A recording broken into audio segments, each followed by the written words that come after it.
Ayun guys, for today, I'm going to show you how to, sorry.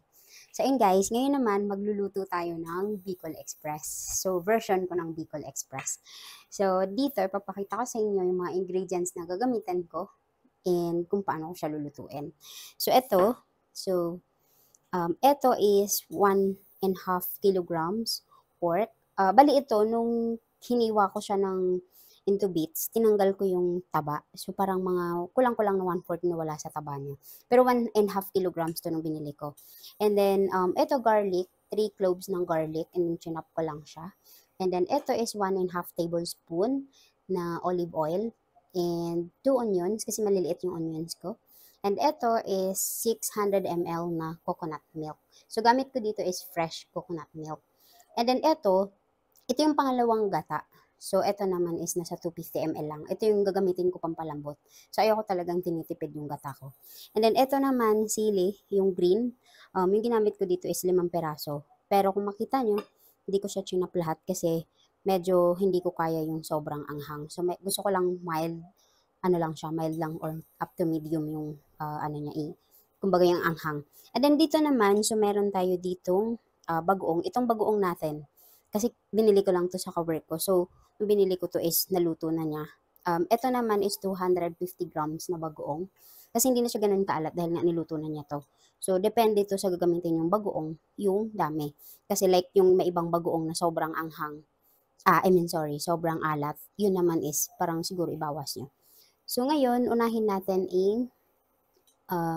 olive oil. So, ayan, inon ko na siya. So, ano muna natin yung olive oil natin. Yan. So, igigisa ko muna dito yung, taasan natin yung niya.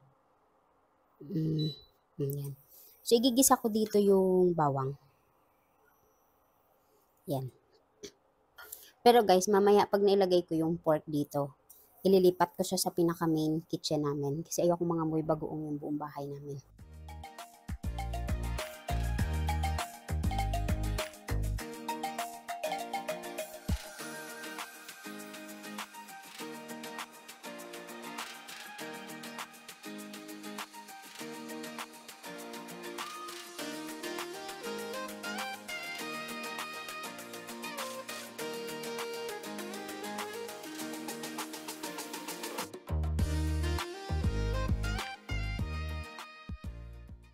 And then yung pork.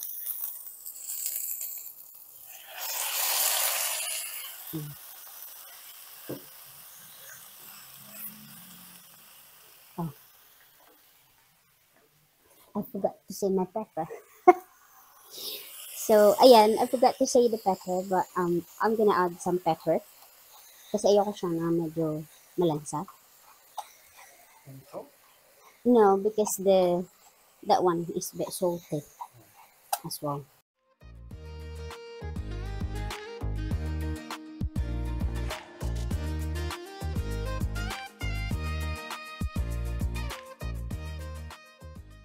So, ayun guys, kung makikita nyo, kumukulo na siya.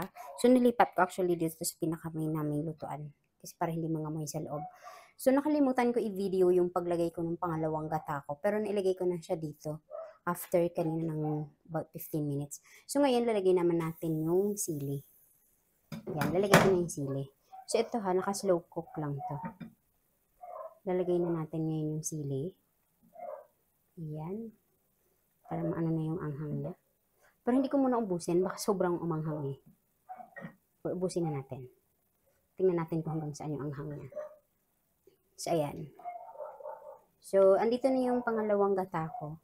Gustong-gusto ko kasi dito yung parang sobrang lambot niya. So, hayaan ko to. So, lulutuin ko siya ng mga 1 hour. So, ayan. Hiniwa ko talaga to ng, kung makita niyo, hiwa ko. Maliliit lang siya. Tapos, konting-konting lang yung taba.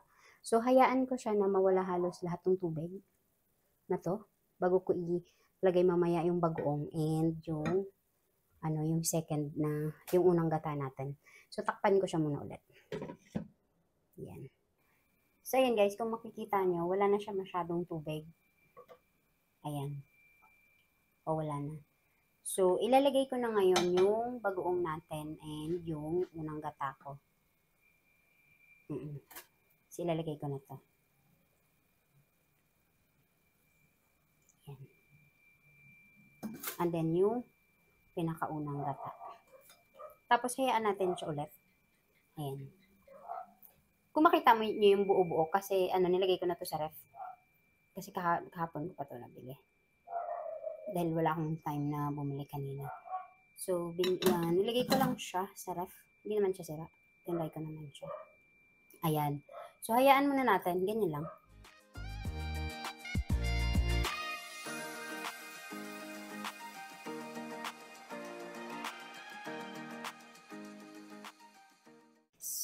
So, ayan na siya guys. After 20 minutes. Nilagay ko yung unang gata natin. So, bali ito, nasa 1 hour and 10 minutes na siyang nasa apoy. So, kung tingnan nyo, guys, napaka-slow cook kasi nung ginawa ko dito. So, kung makikita nyo talaga, na siya. So, yung parang oil na lang tong mga nasa gilid. So, ayan. Magdadala ko nito bukas sa office para ipatry natin sa kanila.